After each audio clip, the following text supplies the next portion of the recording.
اهدنا الصراط المستقيم.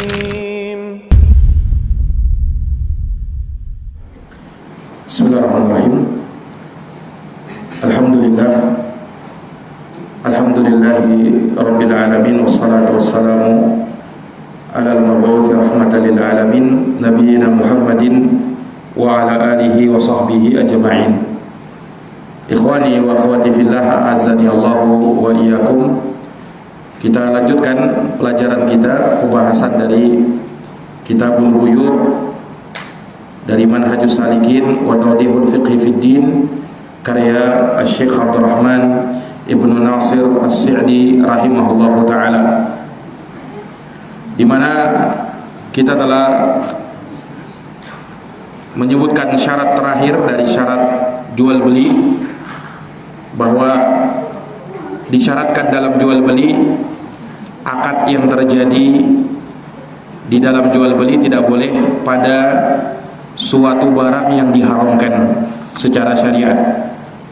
Nah, baik dia diharamkan karena zatnya memang haram, maka syariat mengharamkan jual beli khamar karena khamar adalah haram, maka jual belinya tentu haram. Demikian pula bangkai, syariat mengharamkan jual beli bangkai. Demikian pula patung atau berhala. Nah, dan dalil tentang hal tersebut sahih riwayat Bukhari dan Muslim akan larangan dari jual beli barang-barang yang diharamkan. Dan terkadang sesuatu itu menjadi haram dikarenakan bukan zatnya yang haram, tetapi ketika dia bisa mengantarkan kepada perkara yang buruk seperti terputusnya hubungan baik sesama muslim, maka adanya perkara-perkara yang seperti itu juga diharamkan. Ya, seperti Nabi SAW melarang menjual atas jualan seorang muslim atau membeli atas pembelian seorang muslim. Yakni seseorang misalnya berjual beli, ada pembeli, ada penjual. Mereka saling tawar menawar antara pembeli dan penjual. Kemudian datang, ya, belum mereka selesai di dalam akadnya, belum berpisah mereka, kemudian datang seseorang penjual yang lain menawarkan barangnya dengan harga yang lebih murah.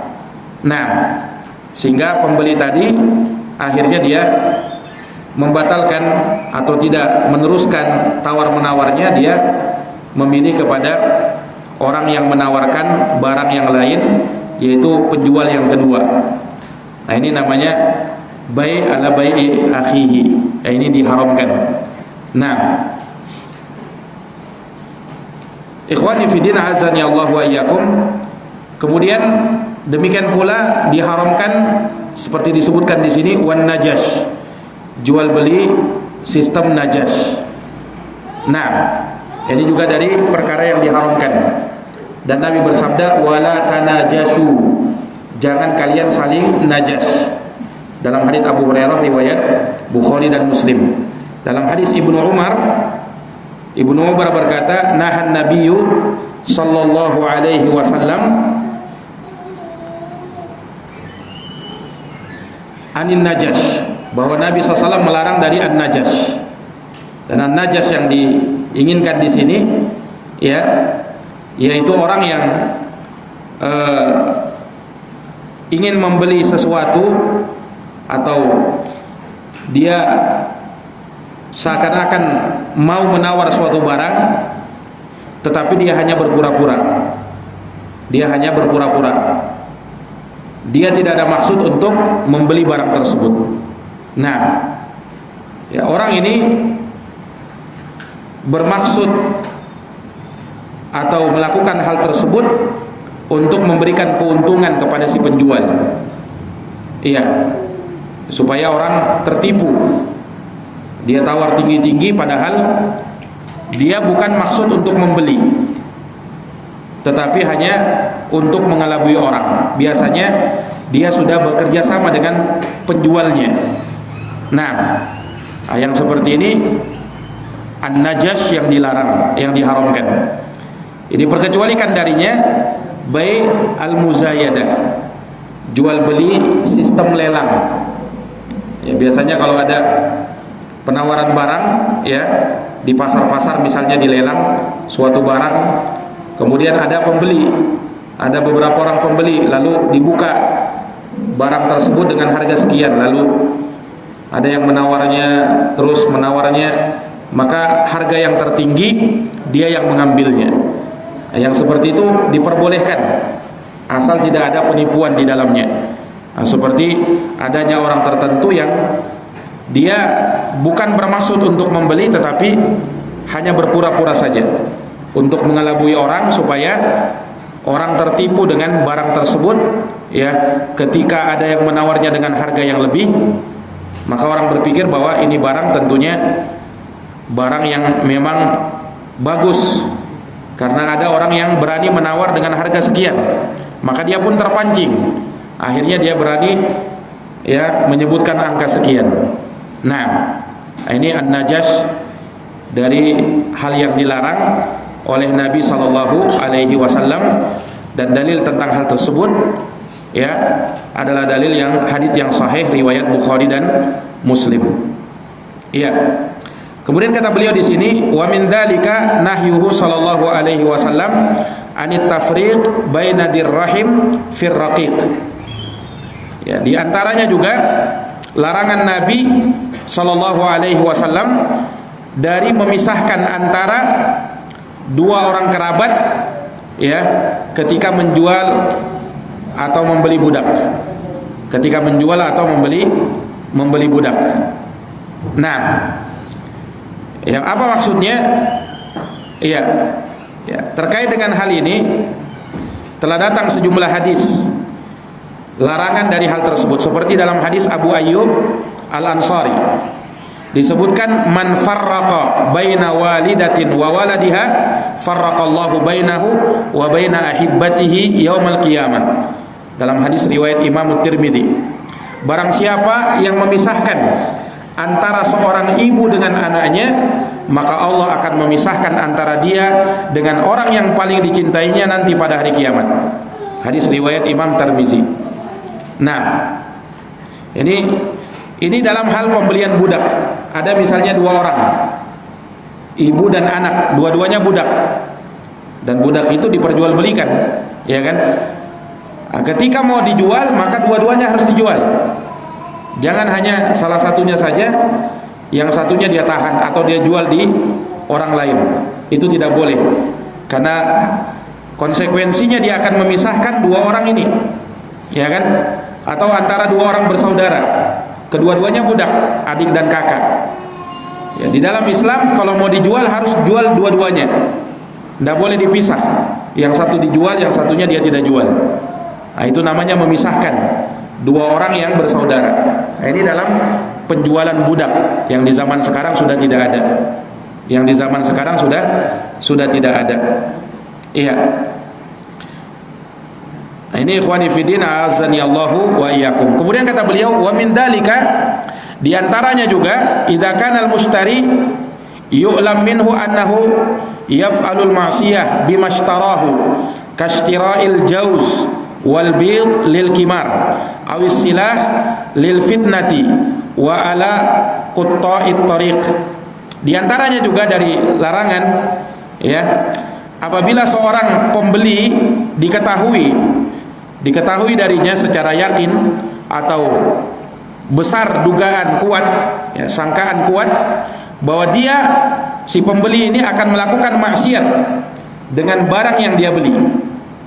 Nah, maka kalau kita tahu hal tersebut, maka tidak boleh menjual barang kepada pembeli seperti ini. Kepada pembeli seperti ini. Beliau contohkan kashtira'il jauz, seperti membeli al-jauz. Al-jauz itu buah pala. Buah pala yang biasa dipakai oleh orang-orang, biasa ibu-ibu memakainya untuk bumbu makanan. Buah pala itu disebutkan oleh para ulama diharamkan untuk dijual. Buah pala. Kenapa? Karena buah pala itu memabukkan. Buah pala itu memabukkan. Mabuk kan kalau makan buah pala. Itu kalau banyak, dalam jumlah banyak, kata para ulama. Kalau memang sedikit, orang biasa pakai sedikit, itu tidak memabukkan. Ya, tetapi kalau dia konsumsi dalam jumlah banyak, itu akan memabukkan. Nah, sehingga buah pala ini diharamkan oleh para ulama. Ya, dikarenakan hal tersebut. Bahkan Ibnu Hajar Al-Haytami menyebutkan bahwa ulama dari 4 madhab bersepakat akan haramnya buah pala ini, yaitu madhab Hanafiyah, Malikiyah, Syafi'iyah, dan Hanabilah. Semuanya bersepakat mengharamkan buah pala. Kenapa? Karena memabukkan. Kullu muskirin khamrun wa kullu khamrin wa kullu muskirin haramun. Setiap yang memabukkan itu khamar, dan setiap yang memabukkan itu haram. Ya, kalau begitu kita konsumsi sedikit aja, berarti tidak haram, ya kan? Kalau dikonsumsi sedikit, boleh tidak seperti itu? Tetap tidak boleh. Sama dengan khamar. Kalau antum minum 1 tetes, mabuk tidak? Tidak mabuk kan? Tapi apa hukumnya? Tidak boleh, haram. Karena kaedahnya apa? Ma askara kathiruhu faqaliluhu haram. Apa yang bisa memabukkan kalau dalam jumlah yang banyak, dalam jumlah yang sedikit pun menjadi haram. Hadis sahih riwayat Abu Daud, Imam Tirmidzi, dan Ibnu Majah dari sahabat Jabir bin Abdullah. Maka sama dengan buah pala. Ya, buah pala memang kalau sedikit tidak memabukkan, tapi kalau dalam jumlah banyak memabukkan. Berarti kalau banyaknya saja tidak boleh, apalagi demikian pula sedikitnya pun tidak boleh. Ini banyak tidak diketahui, ya. Ya, buah pala itu dari perkara yang difatwakan oleh para ulama tidak diperbolehkan. Ya, biasanya ada dalam bumbu-bumbu masakan, ya, oleh ibu-ibu di rumah biasanya. Nah, ya, diberitahukan hal tersebut, difatwakan oleh para ulama tidak boleh, dan di masa ini juga para ulama memfatwakan tidak bolehnya hal tersebut. Taib. Kemudian juga wal bil lil kimar, menjual telur. Asalnya jual telur boleh atau tidak? Boleh kan? Tetapi orang ini gunakan telur untuk berjudi. Bukan karena telurnya haram, tidak. Beli telur boleh, tetapi orang ini beli telur untuk berjudi. Ada orang berjudi pakai telur, ya. Kalau zaman sekarang mungkin tidak ada, ya. Tapi ini kaitannya dengan keadaan di masa itu. Ada orang yang berjudi pakai telur. Ada orang berjudi pakai telur. Intinya, ya, kalau dia gunakan untuk keharaman, maka jelas itu menjadi haram. Iya. Awis silah lil fitnah, atau ada orang beli senjata, ya, di masa-masa fitnah. Ya, misalnya orang pembeli dia mau beli parang untuk dia parang-parangi orang. Nah, ini jelas tidak boleh kita menjual barang kepada dia. Asalnya jual beli parang kan boleh-boleh saja, jual beli senjata tajam. Nah, tetapi karena dia gunakan untuk perkara yang haram, maka menjadi diharamkan. Wa ala qutta'it thariq, demikian pula kepada qutta'at thariq, yakni para pembegal.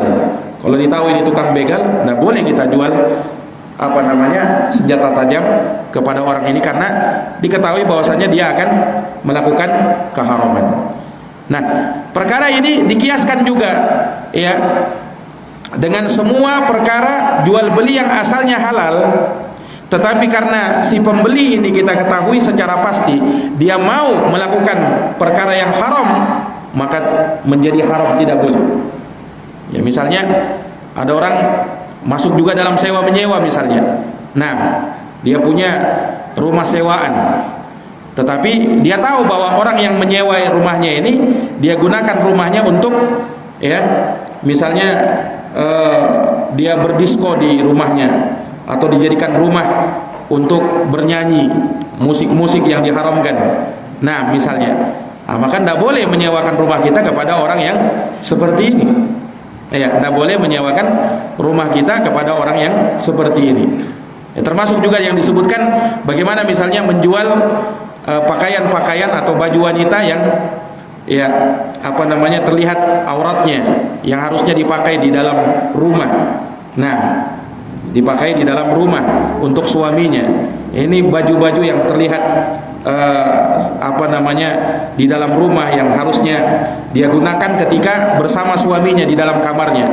Nah, apa hukum jual beli baju yang seperti ini? Ya asalnya mubah kan? Asalnya mubah. Tetapi kalau kita ketahui bahwa perempuan ini membeli baju dalam rangka untuk dia pakai bukan di dalam rumah tetapi di luar rumah, dugaan kuat kita seperti itu, maka tidak boleh kita jual baju tersebut kepada dia. Nah, jadi segala sesuatu yang asalnya halal tetapi kalau digunakan untuk yang haram, maka menjadi haram. Hukumnya menjadi apa? Menjadi haram. Nah, ini ikhwani fillah azani Allah wa iyyakum. Kalau kita tahu secara pasti bahwa orang yang membeli ini mau menggunakan untuk yang haram. Kalau kita tahu secara pasti. Tidak ada kewajiban juga bagi kita untuk tanya-tanya, ini kau gunakan untuk apa ini? Tidak ada kewajiban seperti itu. Intinya kalau ada keyakinan dan sangkaan kuat, ya, maka baru tidak diperbolehkan. Kalau tidak diketahui hal tersebut, asalnya apa? Kembali kepada hukum asal, boleh. Tidak usah ditanya-tanya, kamu pakai untuk apa ini? Tidak usah ditanya-tanya seperti itu. Nah, yang jelas apa? Kita menjual ini halal, diperuntukkan untuk yang halal. Kalau misalnya di kemudian hari ada orang membelinya untuk yang haram, itu urusan dia. Itu urusan dia. Tetapi ya, kalau kita tahu orang ini memang secara pasti atau dugaan kuat dia menggunakan untuk yang haram, maka tidak boleh. Itu ketentuannya kata para ulama rahimahumullahu taala. Nah, ini para hadirin yang dirahmati dan dimuliakan oleh Allah. Taib. Maka ya semua bentuk ya yang bisa mengantarkan kepada yang haram kita tidak boleh membantunya. Karena Allah berfirman dalam Al-Quran, wala ta'awanu 'alal ismi wal udwan, dan janganlah tolong menolong dalam dosa dan permusuhan. Dan dalam hadits Imran bin Husain bahwa Rasulullah SAW naha an bai'is silah fil fitnah. Nabi melarang untuk menjual senjata di masa fitnah.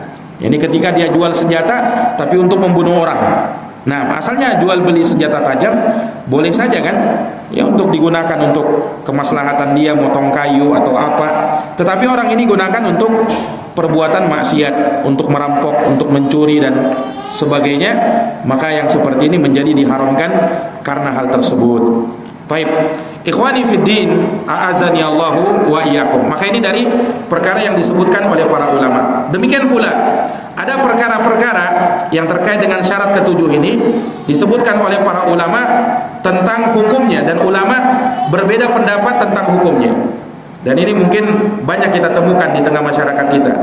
Ya, atau beberapa dari perkaranya ada yang disebutkan dan ada kita lihat.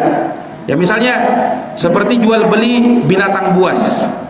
Apa hukumnya jual beli binatang buas? Binatang buas. Nah, ulama berbeda pendapat dalam hal ini.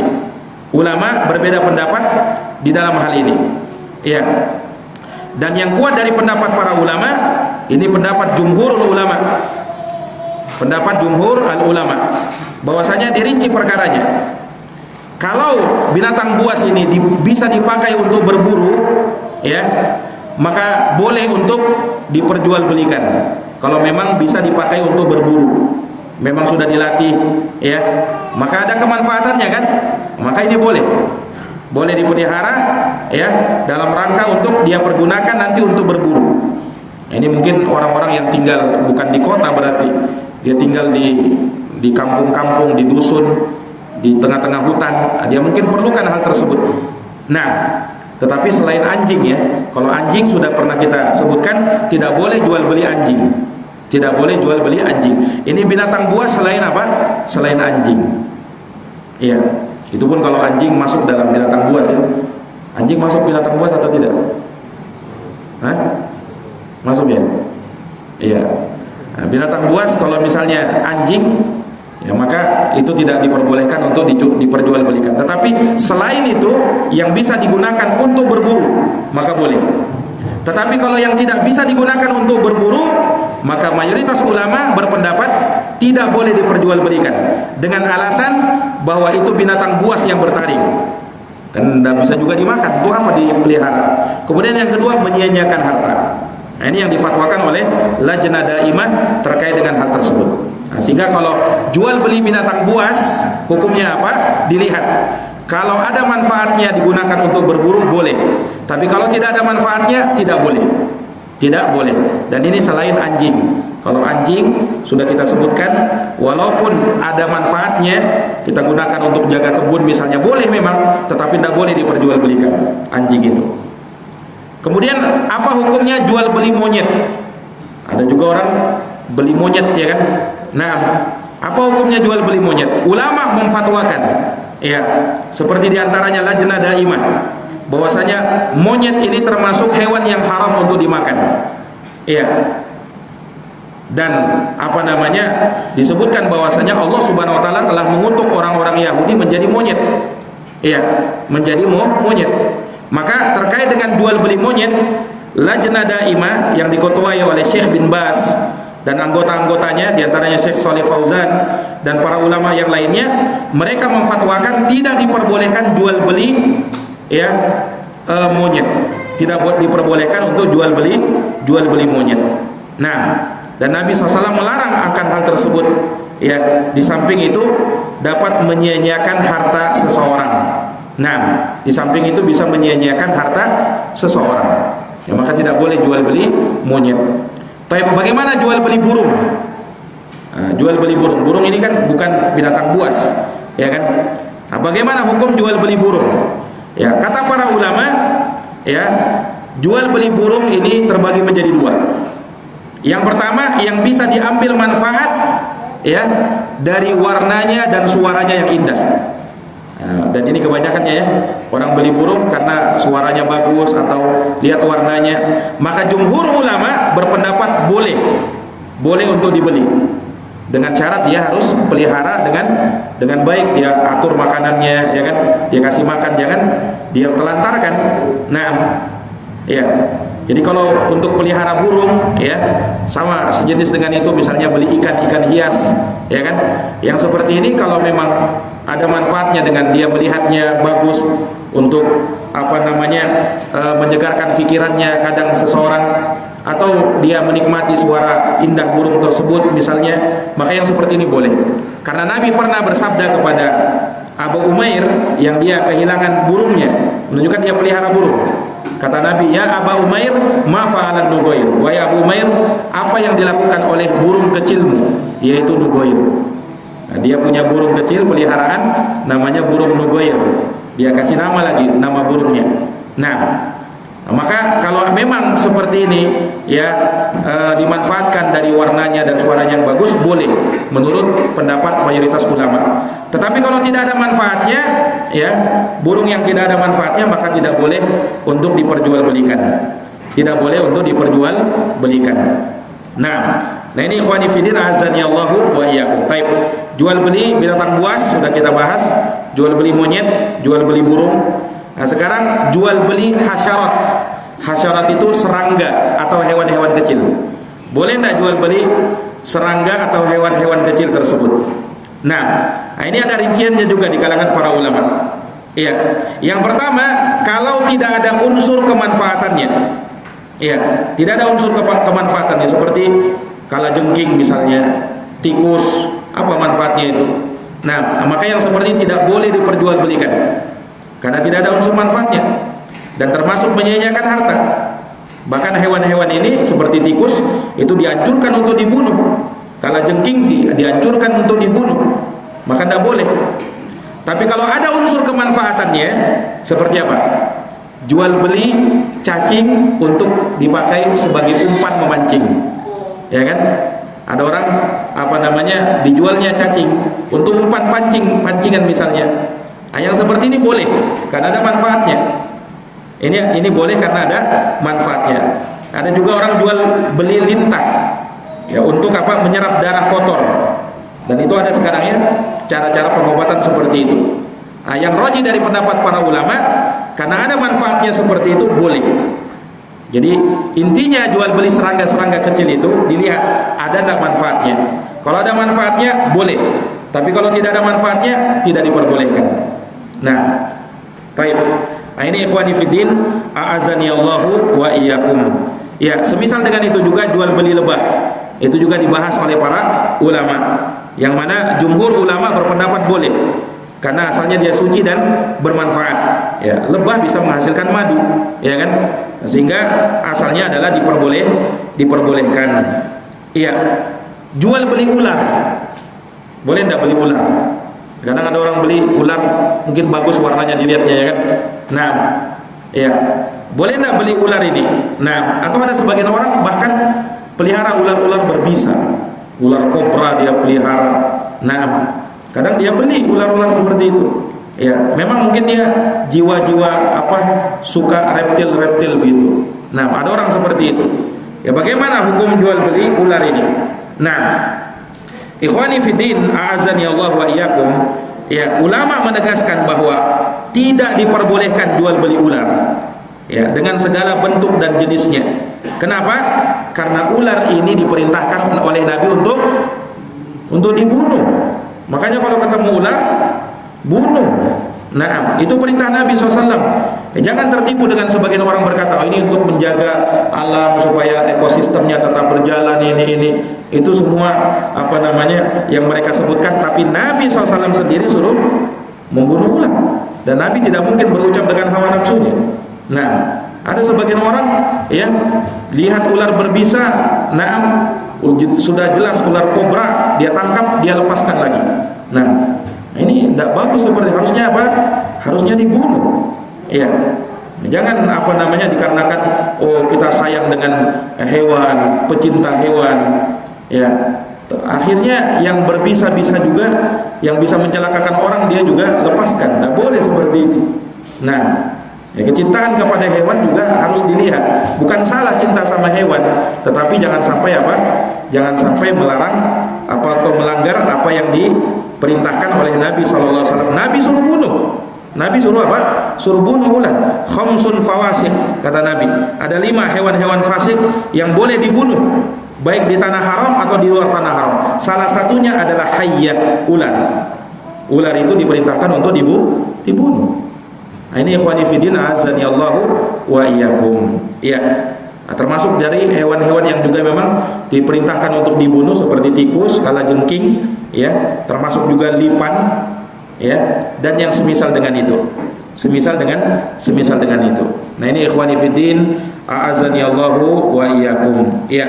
Maka ini dari perkara yang diingatkan oleh para ulama, wallahu alam bisawab. Taib. Mungkin ini yang bisa kita bahas pada pertemuan malam hari ini, ya. Semoga bermanfaat. Sebelum kita tutup, mungkin ada yang mau ditanyakan terkait dengan masalah ini, atau mau tanya tentang yang lain, silakan kalau ada pertanyaan.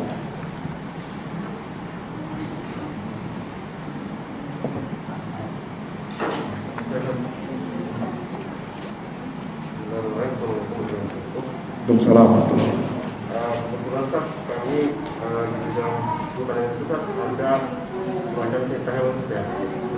Ular, apakah itu ada batasan ular yang boleh dibunuh Ustaz?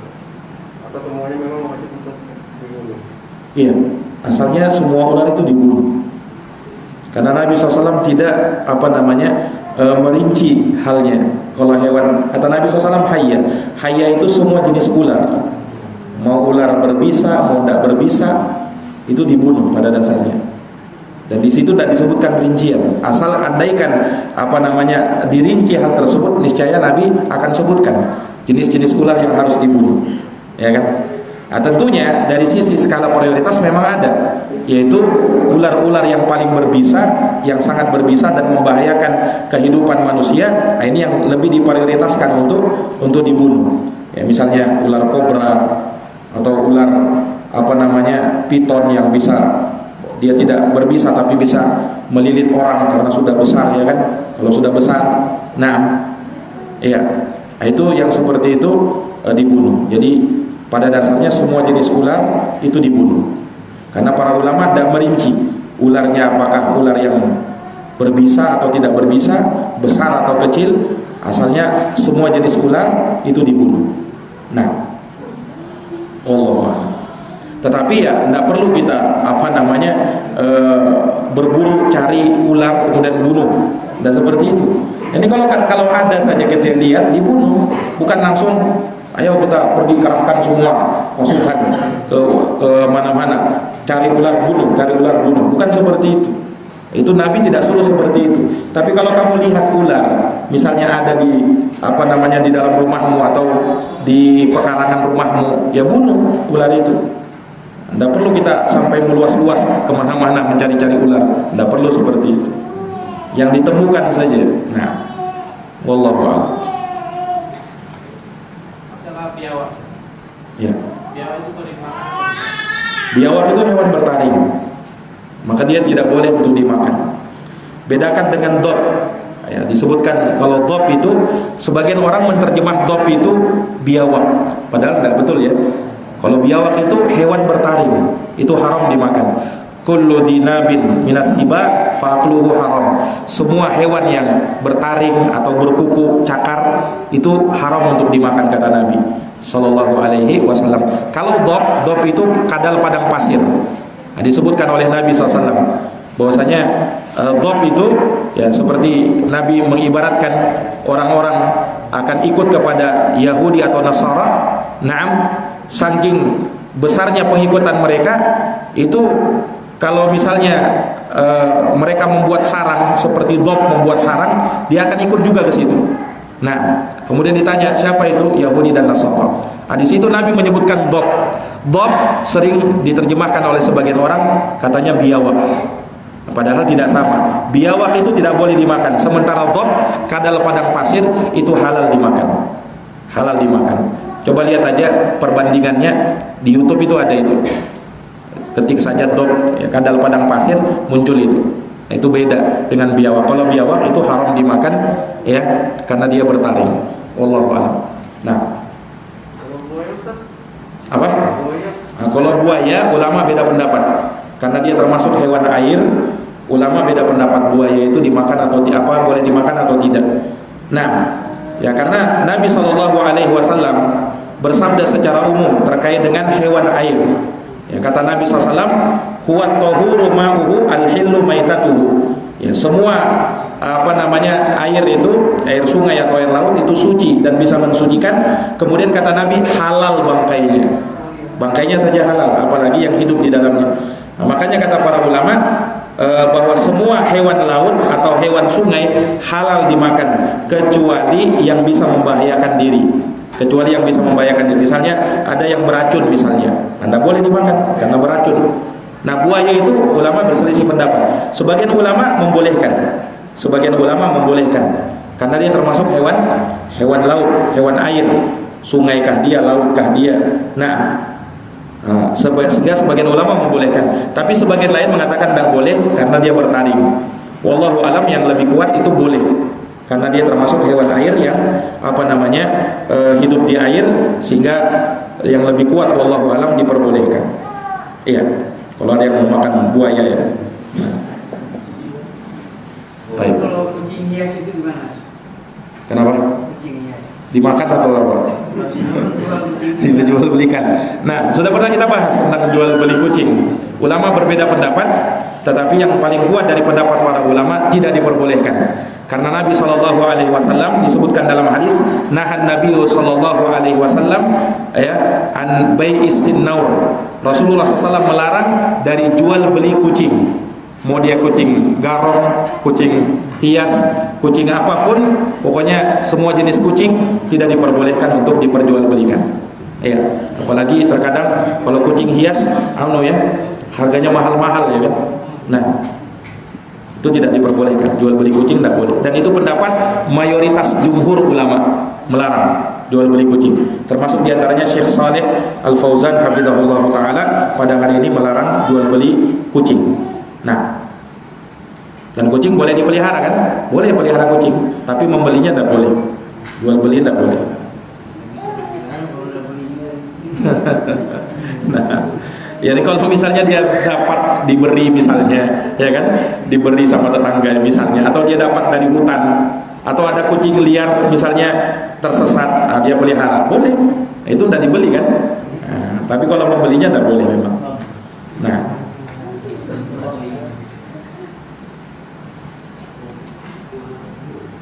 Ada lagi? Saya Ustaz. Eh, salah. Saya mau nanya tentang seputar sholat tadi ini Ustaz. Ada 3 pertanyaan. Yang pertama ini Ustaz. Saya kan pernah sholat di suatu masjid. Nah, saya ajar, saya qomat, dan saya jadi imam karena nggak ada yang sholat. Itu bagaimana? Makmumnya ada? Nggak ada. Dan ada lagi Ustaz. Dan ada lagi apa namanya? Oh iya, bagaimana misalnya menanggapi pada sholat zuhur atau asar, kita lagi kan rokaat kedua kan baca Al-Fatihah sama doa-doa pendek kan. Nah, ya surah-surah pendek. Nah, pada saat kita baca doa Al-Fatihah belum selesai, tiba-tiba imamnya sudah Allahu Akbar. Nah, dan yang terakhir ini oh ya, kalau misalnya kita lagi sholat sunnah, tapi yang apa namanya itu yang azan sudah qomat duluan, itu bisa kita tinggal sholat sunnah kita. Nah, Iya. iya. Jadi yang pertama tadi itu pertanyaannya, antum imam, antum qomat, antum apa? Azannya, qomatnya, imamnya. Nggak, bukan berjamaah berarti itu, sholat sendirian namanya. Kan jadi imam. Nah, ya tidak ada masalah kalau seperti itu memang. Ya kadang pada sebagian tempat ya, subhanallah, tidak ada orangnya ya. Yang kita sendiri yang azan, kita yang qomat, akhirnya kita sendiri sholat, ya kan? Ya pada intinya ya tidak ada masalah seperti itu ya. Ya kita sudah berusaha untuk memanggil orang, tetapi mungkin banyak orang yang tidak tergerak hatinya atau apa. Nah, ya maka kita sholat saja. Kita sholat dan insya Allah Ta'ala kita tetap dapat sholat, pahala sholat berjamaah. Karena niat kita untuk sholat berjamaah, ya kan. Tetapi karena ya tidak ada yang datang, ya mau bagaimana lagi, ya kan. Nah, dia sholat sendirian dan insya Allah Ta'ala tetap dapat pahala sholat berjamaah karena niatnya. Innamal a'malu binniyat. Amalan itu tergantung dengan niat. Tapi kemudian terkait dengan apa namanya, kalau misalnya kita sholat ya, kemudian imam terlalu cepat bacaannya, kita belum selesai baca Al-Fatihah, imamnya sudah ruku, ya kan? Imamnya sudah ruku. Nah, bagaimana? Apakah kita menyelesaikan baca Fatihah kita atau kita ikut ruku bersama imam? Ya, kalau dia ikut ruku bersama imam berarti dia tinggalkan bacaan Fatihah, dan bacaan Fatihah itu adalah rukun sholat. Iya, tidak sah sholat kalau tidak baca surat Al-Fatihah. Berarti dia membatalkan rakaat itu kalau dia ikut imam. Nah, maka yang bagusnya dia selesaikan saja. Dia selesaikan bacaannya. Tetapi kalau sudah imam berarti dia sudah ruku, jangan slow-slow bacaannya. Dipercepat juga bacaannya. Ya kalau misalnya orang biasa lihat ya, imam mungkin terlalu cepat, maka dia juga imbangi imam. Dia juga jangan lambat-lambat bacaannya, cepat bacaannya. Bacaan cepat itu boleh, asalkan tidak sampai merusak bacaan kita. Ya boleh seorang baca cepat, tapi jangan sampai merusak bacaan. Kalau sampai dia cepat merusak bacaan, tajwidnya ndak karuan, panjang pendeknya ndak karuan, huruf-hurufnya, makharij hurufnya ndak karuan, ndak boleh. Ya ndak boleh. Jelas ya? Nah, jadi ketika misalnya dia sedang baca Fatihah, imamnya sedang ruku, dia percepat juga bacaan.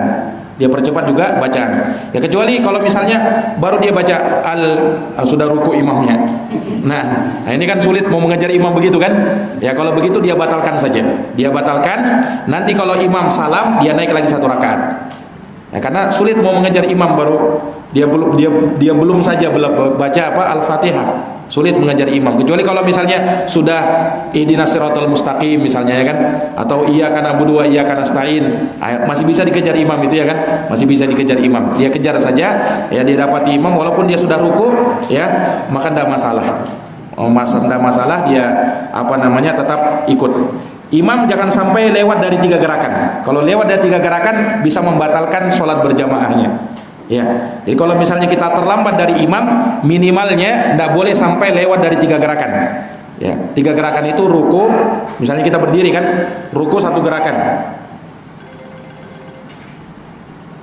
ruku 1 gerakan, kemudian i'tidal 1 gerakan, sujud 1 gerakan, sudah 3. Tidak boleh kalau sudah 3, dia harus ikut imam, berarti dia batalkan itu.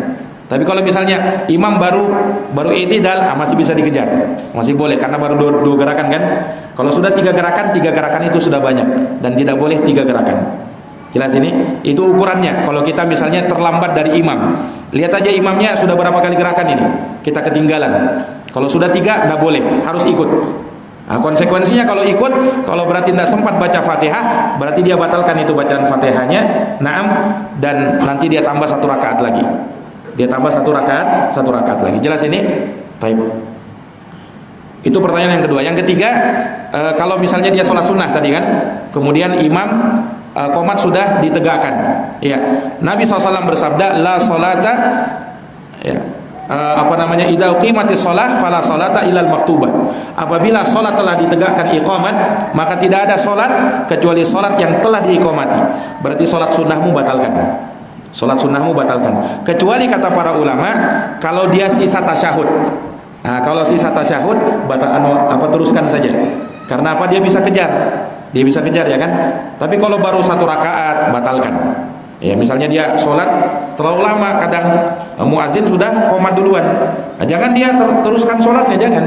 Apalagi imam sudah takbir, dia tetap sholat sunnah, jangan. Nah, dia batalkan sholat. Dia batalkan sholat. Nah, kecuali tadi kalau sisa tasyahud misalnya, atau dia berada pada sujud yang terakhir, ya kan? Tinggal tasyahud lagi, dia bisa kejar. Yang seperti itu tidak masalah. Wallahu alam bissawab. Baik. Mungkin ini yang bisa kita paparkan. Subhanakallahumma bihamdik asyhadu an la ilaha illa anta astaghfiruka wa atubu ilaik. Wassalamualaikum warahmatullahi wabarakatuh.